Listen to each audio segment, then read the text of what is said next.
Hey guys, बहुत सारे लोगों ने दिल्ली फॉरेस्ट रेंजर का एग्ज़ाम दिया था जो 16 मार्च को कंडक्ट हुआ। तो बहुत सारे स्टूडेंट को डाउट है कट ऑफ कितना जाएगा, है ना।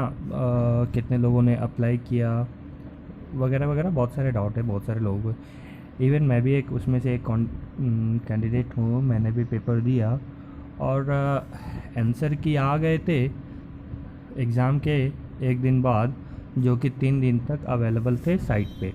लेकिन फिर 3 दिनों के बाद उस आंसर की को हटा दिया गया, जिसके कारण पहले तो मुझे पता ही नहीं चला कि आंसर की कब आया। मैंने चेक नहीं करा, मुझे लगा ऐसा कुछ होना है नहीं, तो मैंने चेक नहीं किया आंसर की, जिसके कारण मुझे अपना एग्जैक्ट नंबर तो नहीं पता कितने आ रहे हैं। लेकिन मुझे अप्रॉक्स लग रहा है कि मेरे 145 टू 155 मार्क्स आएंगे।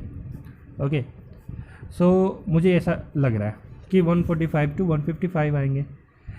लेकिन मैंने बहुत सारे यूट्यूब चैनल्स, अदर वीडियोस बहुत सारे देखे, उसमें कोई बता रहे कि 170 टू 180 कट ऑफ जाएगा फॉरेस्ट रेंजर का।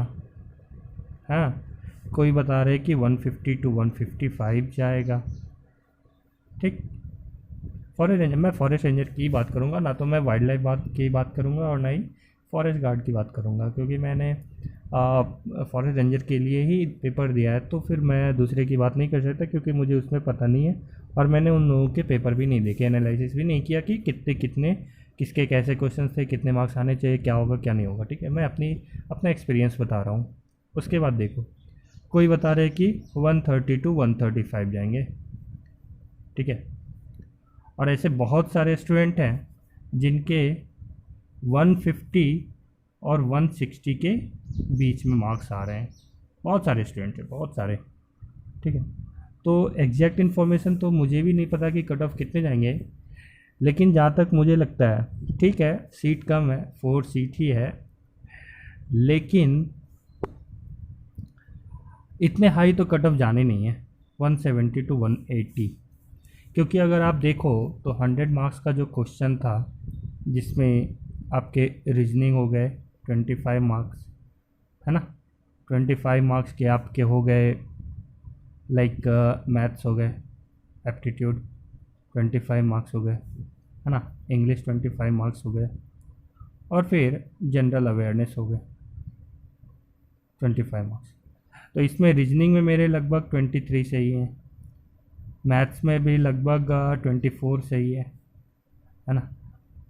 इंग्लिश में मेरे 23 के आसपास सही है, और इसमें सिर्फ और सिर्फ 11 मेरे करेक्ट हैं। मैंने 13 अप्रोच किया था, लेकिन इसमें 2 मेरे गलत हो गए, तो जिसके कारण मैं 11 इसमें सही है ना।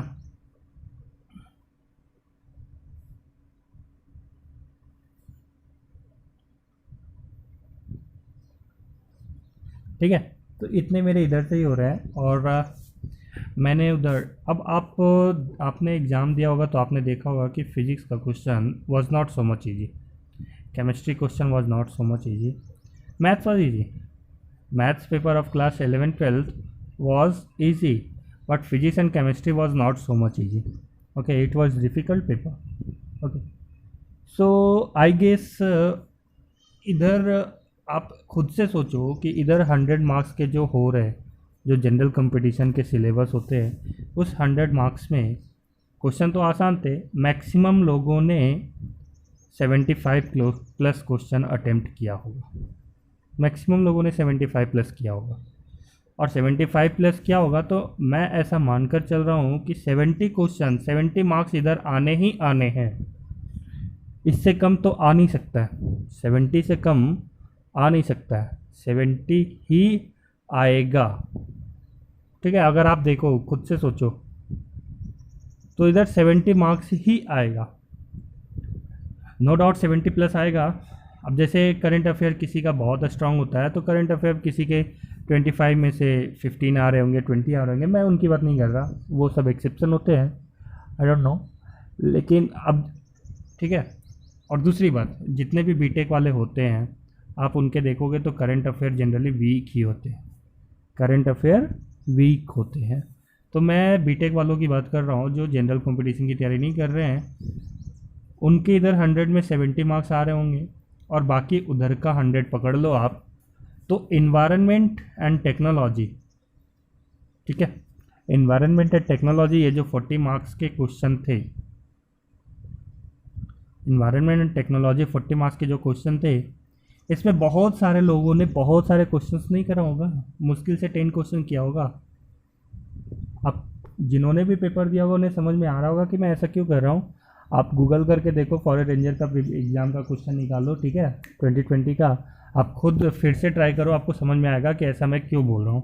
ठीक है, एग्ज़ाम टाइम में होता है कि पता नहीं चल पाता है क्या है क्या नहीं है, लेकिन अभी आप अच्छे से एनालाइज कर पाओगे और आप करके देखो तो आपको पता चलेगा कि 10 क्वेश्चन से ज़्यादा बहुत कम लोगों ने किया होगा। और जिनका ग्रेजुएशन में इन्वायरमेंट से रिलेटेड टॉपिक रहा होगा ग्रेजुएशन में, तो उन्होंने 40 मार्क्स में से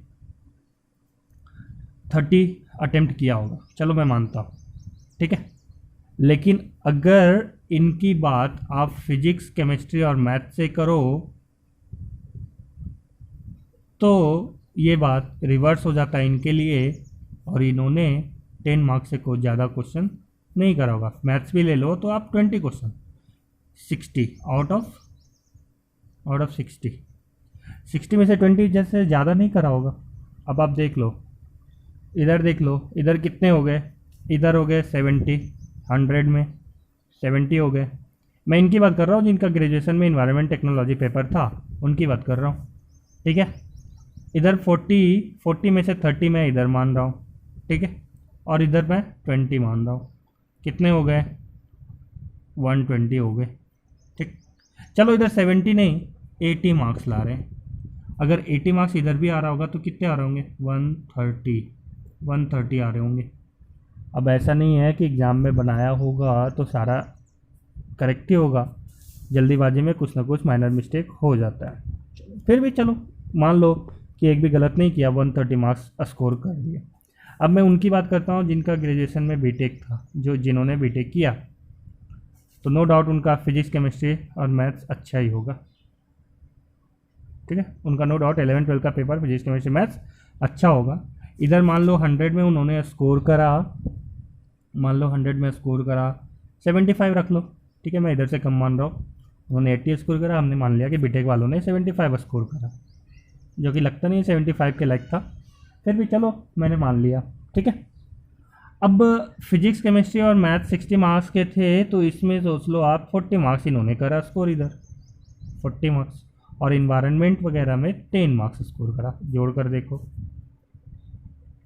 125 मार्क्स, 10 मार्क्स और ऐड कर दो 135, ठीक है। मान लो इधर 20 करा, 135। तो आप अगर एवरेज निकालोगे तो मैक्सिमम का 140 के आसपास ही आ रहा है। तो यानी क्योंकि फिजिक्स और केमिस्ट्री का क्वेश्चन इतना ज़्यादा आसान था नहीं, तो आप देखोगे, आप खुद से एनालाइज करो तो आपको पता चलेगा कि कट ऑफ 130-135 के आसपास ही जाना चाहिए। अब आपके जो भी विचार होंगे कृपया मुझे कमेंट करके ज़रूर बताना, मैं आगे का ओपिनियन आप पे रखता हूँ। अगर आप जैसा कमेंट आएगा फिर मैं वैसा वीडियो बनाऊँगा, और जो भी मेरा एनालिसिस होगा, जो भी कुछ होगा, मैं आपके साथ शेयर करूँगा। अगर हो सके तो आप अपना कॉन्टैक्ट नंबर ज़रूर दे दीजिएगा कॉन्टैक्ट में, ताकि मैं उस नंबर पे कॉल करके कांटेक्ट कर सकूं आप लोगों से, और फिर मैं आप लोगों को बता सकूं। Thank you very much.